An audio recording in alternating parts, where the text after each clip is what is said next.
Termasuk perkara yang ma'rufah, perkara yang sudah ma'ruf. Sebagaimana Abdullah bin Mas'ud radhiyallahu anhu, ketika Abdullah bin Mas'ud waktu itu salat bersama Utsman bin Affan, dia salat ngikut Utsman di Mina 4 rakaat, padahal yang sunnah di Mina adalah salat 2 rakaat yang dilakukan oleh Nabi SAW. Lalu dikatakan kepada Abdullah bin Mas'ud pada waktu itu, "Ya Aba Abdurrahman, kaifa tusalli 4 rakaat? Kenapa engkau salat 4 rakaat? Wa anta tunkiru hadza." Dalam kondisi engkau mengingkari ini tadi. Faqala innal khilaf syarrun. Abdullah bin Mas'ud mengatakan innal khilaf syarrun. Wal hadits fi Sunan Abi Daud. Khilaf itu buruk. Lihat Abdullah bin Mas'ud. Dia tahu tindakan Utsman salat di Mina 4 rakaat itu menyelisih sunnah Nabi SAW. Rasul mempraktekkan berapa? 2 rakaat. Tapi ini ijtihadnya Utsman. Ya. Antum fahami juga, bukan berarti ijtihadnya Utsman yang menyelisih prakteknya Nabi SAW adalah sesuatu yang juga melanggar, namanya mujtahid. Utsman berijtihad, benar dapat 2 pahala. Salah dapat 1 pahala. Abdullah bin Mas'ud tahu yang sunnah adalah 2 rakaat. Beliau ngikut Utsman bin Affan dalam kondisi beliau mengingkari perbuatan Utsman tersebut. Dikatakan kepada Abdullah bin Mas'ud, "Kenapa engkau melakukan seperti itu?" Abdullah bin Mas'ud mengatakan, "Innal khilaf syarrun." Perselisihan itu buruk. Antum lihat di sini. Kata Syekh, sungguh Abdullah bin Mas'ud salat di belakang Utsman 4 rakaat. Dar'an li syarr, dalam rangka menolak keburukan. Wa jam'an lil kalimah, dalam rangka menyatukan persatuan. Wasaddan lid dzara'i, dan nutup celah-celah keburukan. Terkadang kita perlu mengalah ya ikhwan. Terkadang kita perlu mengalah, menepis ego. Lebih mendahulukan persatuan. Di pondok pesantren seperti ini tadi, memungkinkan ada tindakan-tindakan ana secara pribadi yang mungkin antum pandang tidak cocok bagi para pengajar yang lain. Jangan antum merasa mendepankan perasaan antum. Sebagian orang, ya, dia itu cuma egonya pada diri dia. Misalkan ana ambil contoh. Mungkin dia tidak cocok sama ana. Ustaz Abdurrahman, semena-mena dia. Ustaz Abdurrahman cuma bisa begini.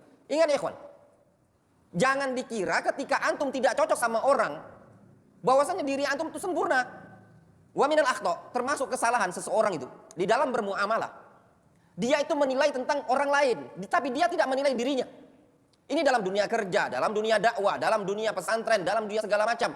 Antum jangan dulu nilai orang lain, tapi nilai diri antum. Sebenarnya bisa jadi orang lain itu mendapati pada diri antum yang tidak membuat dia nyaman, tapi dia sabar, dan antum tidak sabar. Makanya kalau kita itu dituntut, masing-masing kita itu sabar. Bukan dituntut untuk menuntut aib kekurangan orang lain. Karena itu tadi, antum ngelihat orang itu sebelah. Lah kalau antum ngelihat orang sebelah, ingat ketika kita ngelihat mata kita ngelihat orang itu cuma ada 2. Orang yang ngelihat kita itu puluhan mata. Ini anak ambil contoh misalkan di lingkungan pondok pesantren seperti ini, yang kita harus ada ijtima, pengurus, santri, ustadz-ustadznya dan yang lainnya. Kadang di pondok pesantren semakin besar, semakin banyak problem. Kadang orang cuma terfokus, nggak enak mudirnya, gini. Tapi kadang orang tuh menilai apa?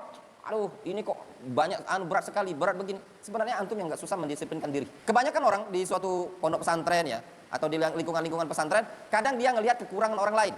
Manajemen yayasan atau manajemen pondok pesantren itu yang dinilai sama dia kurangnya. Kekurangan yang ada, itulah yang dinilai sama dia. Tapi dia tidak menilai kekurangan yang ada pada diri dia. Nah, ini yang menyebabkan apa? Merupakan sebab tafarruq, sebab ikhtilaf. Di antara sebabnya apa? Kita itu menilai kekurangan yang ada pada orang lain. Kita tidak melihat, tidak memandang kita ini penuh dengan banyak kekurangan, tapi terkadang orang itu lebih sabar dalam memperlakukan kita. Makanya anak-anak kadang melihat sebagian yayasan, pengurus yayasan pecah, tafarruq. Kadang sebagian pengurus pondok pesantren pecah.